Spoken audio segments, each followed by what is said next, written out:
Yohanes pasal 5. Penyembuhan pada hari Sabat di kolam Betesda.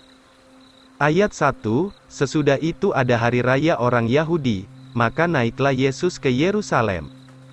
Di Yerusalem dekat pintu gerbang domba, adalah sebuah kolam, yang dalam bahasa Ibrani disebut Betesda, mempunyai 5 serambi.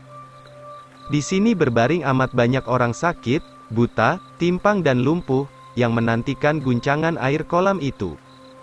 Karena pada saat-saat tertentu, seorang malaikat turun ke dalam kolam itu, dan mengguncangkan airnya, barang siapa yang pertama-tama melangkah masuk setelah air itu berguncang, disembuhkan dari penyakit apa saja yang dideritanya. Maka adalah seorang laki-laki di situ, yang sudah sakit 38 tahun lamanya. Ketika Yesus melihat dia berbaring di situ, dan sesudah diketahuinya bahwa ia sudah sekian lama dalam keadaan seperti itu, berkatalah ia kepadanya, "Maukah engkau sembuh?" Orang yang sakit itu menjawab kepadanya, "Tuan, saya tidak mempunyai seorang pun, untuk menaruh saya ke dalam kolam itu ketika airnya berguncang, dan sementara saya datang, orang lain sudah melangkah turun sebelum saya." Yesus berkata kepadanya, "Bangkit, angkatlah tilammu dan berjalanlah." Maka seketika itu juga sembuhlah orang itu, lalu ia mengangkat tilam dan berjalan, adapun hari itu adalah hari Sabat. Oleh karena itu orang-orang Yahudi berkata kepada orang yang disembuhkan itu, "Hari ini adalah Sabat, engkau tidak diperbolehkan membawa tilammu." Ia menjawab kepada mereka itu, "Orang yang telah menyembuhkan saya, dialah yang berkata kepadaku, 'Angkatlah tilammu dan berjalan.'"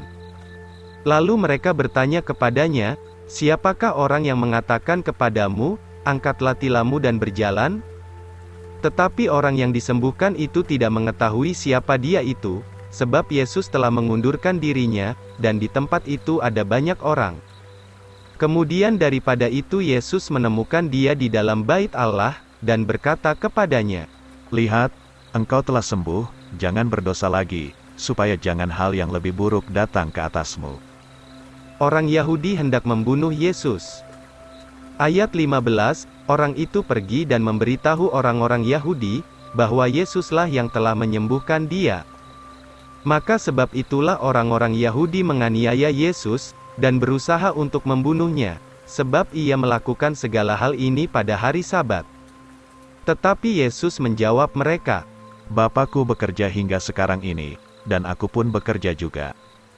Sebab itu orang-orang Yahudi makin berusaha untuk membunuhnya, sebab bukan saja ia melanggar Sabat, tetapi juga mengatakan bahwa Allah itulah Bapanya, menjadikan dirinya setara dengan Allah.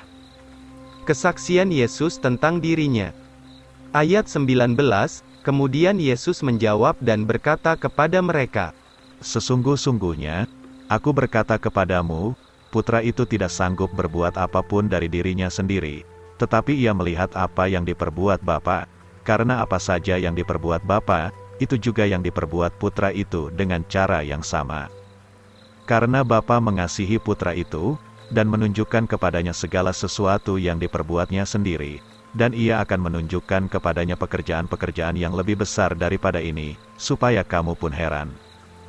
Karena sebagaimana Bapa membangkitkan orang-orang mati, dan menghidupkan mereka, demikian juga putra itu menghidupkan orang yang dikehendakinya. Karena Bapa itu tidak menghakimi seorang pun, tetapi ia telah menyerahkan semua penghakiman kepada putranya. Supaya semua orang menghormati putra itu, sama seperti mereka menghormati Bapa, barang siapa yang tidak menghormati putra itu, juga tidak menghormati Bapa yang mengutus dia.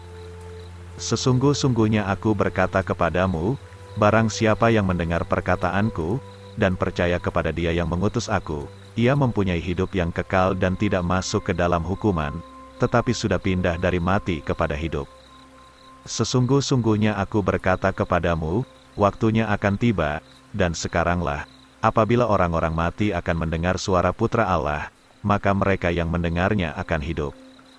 Karena sebagaimana Bapa mempunyai hidup di dalam dirinya sendiri, begitu juga diberikannya kepada Putra itu untuk mempunyai hidup di dalam dirinya sendiri.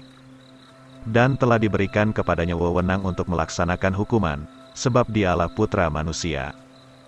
Jangan heran akan hal ini, karena waktunya akan tiba, bahwa semua orang yang di dalam kubur akan mendengar suaranya. Dan mereka akan keluar, mereka yang sudah berbuat baik, akan bangkit untuk hidup. Tetapi mereka yang sudah berbuat jahat, akan bangkit untuk penghukuman.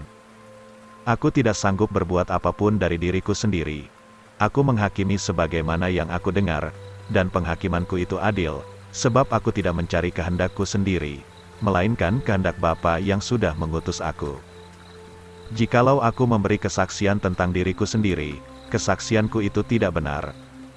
Ada seorang lain yang memberi kesaksian tentang aku, dan aku tahu bahwa kesaksian yang ia saksikan tentang aku itu benar. Kamu telah mengutus orang kepada Yohanes, dan ia telah memberi kesaksian untuk kebenaran. Tetapi aku tidak menerima kesaksian dari manusia, namun aku mengatakan hal-hal ini, supaya kamu dapat diselamatkan. Yohanes adalah sebuah pelita yang menyala dan bercahaya, dan kamu hendak menyukakan hatimu di dalam terangnya untuk seketika lamanya. Tetapi aku mempunyai kesaksian yang lebih besar daripada kesaksian Yohanes, karena pekerjaan-pekerjaan yang diberikan Bapa kepadaku untuk diselesaikan, pekerjaan-pekerjaan yang kuperbuat, itulah yang memberi kesaksian tentang aku, bahwa Bapa telah mengutus aku. Dan Bapa sendiri yang mengutus aku, telah memberi kesaksian tentang aku. Kamu belum pernah mendengar suaranya ataupun melihat rupanya. Dan kamu tidak memiliki firman-Nya di dalammu, karena kamu tidak percaya kepada Dia yang diutusnya. Kamu menyelidiki Alkitab, karena kamu kira bahwa di dalamnya kamu beroleh hidup kekal, dan kitab itu juga menyaksikan tentang aku. Tetapi kamu tidak mau datang kepadaku, supaya kamu boleh memiliki hidup itu. Aku tidak menerima hormat dari manusia. Tetapi aku mengenalmu, yaitu kamu tidak mempunyai kasih Allah di dalammu. Aku datang di dalam nama Bapakku, tetapi kamu tidak menerima aku. Jika orang lain datang di dalam namanya sendiri, kamu mau menerimanya. Bagaimana kamu dapat percaya, kalau kamu menerima hormat dari antaramu sendiri, dan tidak mencari hormat dari Allah saja? Jangan mengira bahwa aku akan menuduhmu di hadapan Bapa. Ada seorang yang menuduhmu, yaitu Musa yang kamu harapkan.